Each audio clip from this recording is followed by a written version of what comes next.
E.N.D here, day 7 for the spoilers of Innistrad Crimson Vow. Have you noticed that this set is more zombie related than vampire? It's strange because Crimson Vow should be all about vampires. Anyway, let's start. Heron of Hope 3 and 1 white is a 2/3 with flying. If you would gain life, you gain that much life plus 1. 1 and 1 white, it gains lifelink until end of turn. And Hallowed Phalanx 4 and 1 black, it's a 1/13, enters the battlefield tapped. Casting Flame Breather 1 and 1 red, it's a 1/3. Whenever you cast a non-creature spell, it deals 1 damage to each opponent. I believe this card can see some play in Pauper. Stormchawr Drake for 1 and 1 blue, it's a 2/1 with flying. Whenever it becomes the target of a spell you control, draw a card. Wash Away for 1 blue. Cleave 1 and 2 blue. Counter target spell that wasn't cast from its owner's hand. But if you play the cleave cost that is 1 and 2 blue, then it's counter target spell only. When I saw this card, I said shit. Yes, shit, because this card is ideal for commander. For 1 blue, you can counter any commander that has been casted from the commander zone. Very, very strong card in commander. Blood Hypnotist for 2 and 1 red, it's a 3/3, can't block. Whenever you sacrifice 1 or more blood tokens, target creature can't block this turn. This ability triggers only once each turn. Lampholder Counter for 3 and 1 red, it's a 2/4, it's a human werewolf. Whenever you cast a non-creature spell, it deals 1 damage to each opponent and has Daybound, which means that when it's day, it's Lampholder Counter, when it's night, it's Lampholder Revenger. It's a 4/4, whenever you cast a non-creature spell, it deals 2 damage to each opponent. Ballista Watcher 2 and 2 red, it's a 4/3. Also here a human soldier werewolf. For 2 and 1 red, tap, it deals 1 damage to any target and has Daybound. When it's day is Ballista Watcher, when it's night is Ballista Wielder. It's a 5/5, 2 and 1 red, it deals 1 damage to any target. A creature that damage this way can block this turn. Spike Ripsaw for 2 and 1 green, it's an equipment. A quick creature gets +3/+3. Whenever a quick creature attacks, you may sacrifice a forest. If you do, that creature gains trample until end of turn. Equip for 3. Brambleworm 6 and 1 green. It's a 7/6 with reach and trample. Enters the battlefield, you gain 5 life. 2 and 1 green. Exile it from your graveyard, you gain 5 life. Slowblade Slinger 3 and 1 green, it's a 4/3, enters the battlefield, choose up to 1. Destroy target artifact an opponent controls, or it fights target zombie and opponent's controls. Oakshade Stalker 2 and 1 green, it's a 3/3. You may cast this spell as though it had flash. If you pay 2 more, it has Daybound, which means that when it's day, it's Oakshade Stalker, when it's night, it's Moonlight Ambusher, it's 6/3. Reclusive Taxidermist for 1 and 1 green, it's a 1/2. Get +3/+2 as long as there are 4 or more creature cards in your graveyard. Tap to add 1 mana of any color. There's also the Dragula series version of this card that can be only found in your box toppers. Mark of Purifier for 1 white and 1 black, it's a 2/3 with lifing. At the beginning of your end step, if you gained life this turn, you may pay 2. If you do, draw a card. Cartographer Server 3 and 1 green, it's a sorcery. Look at the top 7 cards of your library, put 2 land cards from among them on the battlefield tab, put the rest in the bottom of your library in random order.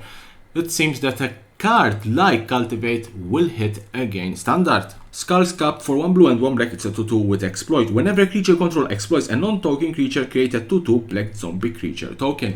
Rare card, Dreamhackle Geist for 1 and 2 blue, it's a 3/1, it's a spirit with flying. At the beginning of combat on your turn, choose up to 1. Tap target creature doesn't untap during its controller's next untap step. Mirrorhole Mimic for 3 and 1 blue. It's a spirit. You may have it enters the battlefield as a copy of a creature on the battlefield, except it's a spirit in addition to its other types. Disturb for 3 and 2 blue, which means that if this card is in your graveyard, you can disturb it, and it comes on the battlefield as Ghastly Mimicry. Enchant creature, at the brink of your upkeep, create a token that's a copy of enchanted creature, except it's a spirit in addition to its other types. Optimistic Initiate for 1 white, it's a 1/2 with training. For 2 and 1 white, remove 2 +1/+1 counters from among creatures you control, destroy target artifact or enchantment. Hiveheart Shaman for 3 and 1 green, it's a 3/5. Whenever it attacks, you may search your library for a basic card that doesn't share a land type with any land you control. Put that on the battlefield, then shuffle.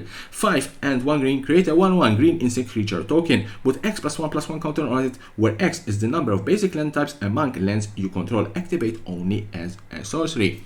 It's the ideal creature if you play a 5-color deck, because you need the 5 lands.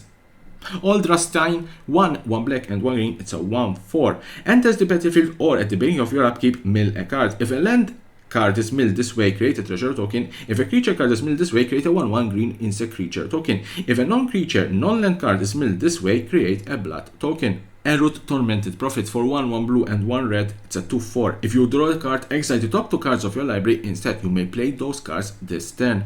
Now it's the turn of Mythic cards. Fatebound Judge for 1 and 2 white, it's a 4/4 Defender, Flying and Vigilance. At the beginning of your upkeep, if it has 2 or fewer judgment counters on it, put a judgment counter on it. As long as it has 3 or more judgment counters on it, it can attack as though it didn't have Defender. This turn for 5 and 2 white, which means that if this card is in your graveyard, you can disturb it and it comes on the battlefield as Sinner's Judgment. It's a curse, enchant player. At the beginning of your upkeep, put a judgment counter on it. Then, if there are 3 or more judgment counters on it, enchanted player loses the game. Let me stop for a second and discuss this card. It's a 3-drop for 4 with Defender, Flying and Vigilance, therefore can defend quite number of creatures. And then at the beginning of your upkeep, you will start putting judgment counters on it. And when it has 3 or more, it loses Defender and therefore it can attack. If this card is in your graveyard, you may pay the disturb cost, that is 5 and 2 white, and will come on the battlefield as Sinner's Judgment. You will curse a player, you will start putting again judgment counters, and when it has 3 or more judgment counters, that player loses the game. Now imagine if you can double the judgment counters, let's say with Vorilex, or if you can transform Fatebound Judge while it's on the battlefield. If you transform a DFC, a double face card, while it's on the battlefield, it will not lose the judgment counters, therefore you will curse a player with already judgment counters on it, and you will win the game in a couple of turns, if not only 1 turn. Symmetry Desecrator 4 and 2 black, it's a 4/4, it's a zombie. Told you the set is more related to zombies than vampires. It has menace. Enters the battlefield or dies, exile another card from a graveyard. When you do, choose 1. Remove X counters from target permanent, where X is the mana value of the exiled card. Target player and opponent control get -X until end of turn, where X is the mana value of the exiled cards. Remember that Planeswalkers have loyalty counters, therefore you can use this card to kill a Planeswalker or to kill a creature. So that was the last card in this particular day 7 of the spoilers of Innistrad Crimson Vow. Tune in tomorrow for more and more spoilers about this particular vampire, or so-called vampire set, and don't forget to subscribe to my channel for more and more interesting videos about Magic the Gathering and the collectible world.